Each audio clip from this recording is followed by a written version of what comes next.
Cookery சேனலை பார்த்து யார் வேணாலும் சமையல் பண்ணலாம். ஆனா சுவையான சமையல் பண்றது எப்படி?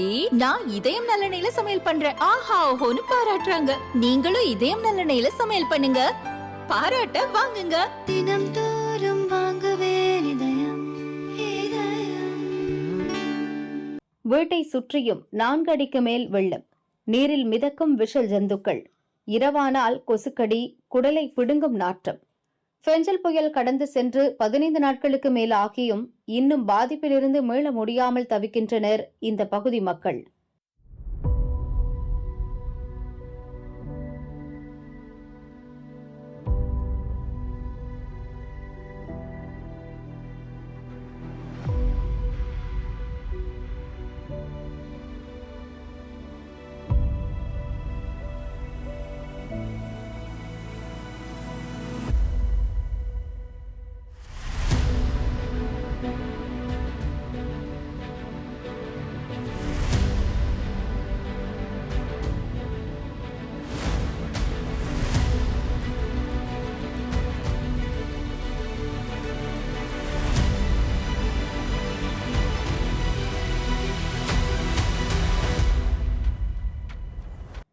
பெஞ்சல் புயலின் போது பெய்த கனமழையால் விழுப்புரத்தில் வீடுகளிலும் விளைநிலங்களிலும் வெள்ள நீர் சூழ்ந்தது. இப்போது எல்லா இடங்களிலும் வெள்ளம் வடிந்து இயல்பு நிலைக்கு திரும்பிவிட்டாலும் லிங்கம் நகர், பாலாஜி நகர், நேதாஜி நகர், கணபதி நகர், திருவேங்கடம் நகரில் இன்னும் வெள்ளம் வடியவில்லை. வீடுகளை சுற்றி 4 அடிக்கு மேல் தண்ணீர் தேங்கி நிற்பதால் இந்த பகுதியில் உள்ள மக்கள் சிலர் வீடுகளை விட்டு வெளியேறி உறவினர் வீடுகளில் தஞ்சமடைந்துள்ளனர்.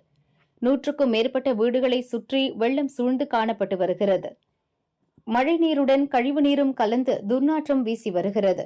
விழுப்புரம் நகராட்சி சார்பில் வெள்ள நீரை வெளியேற்ற நடவடிக்கையும் எடுக்கப்படவில்லை என இந்த பகுதி மக்கள் குற்றம் சாட்டுகின்றனர். மழை நீரை அகற்ற கோரிக்கை வைத்தால் பெயரளவுக்கு ஒரு டிராக்டரை கொண்டு வெளியேற்றிவிட்டு சென்று விடுகின்றனர்.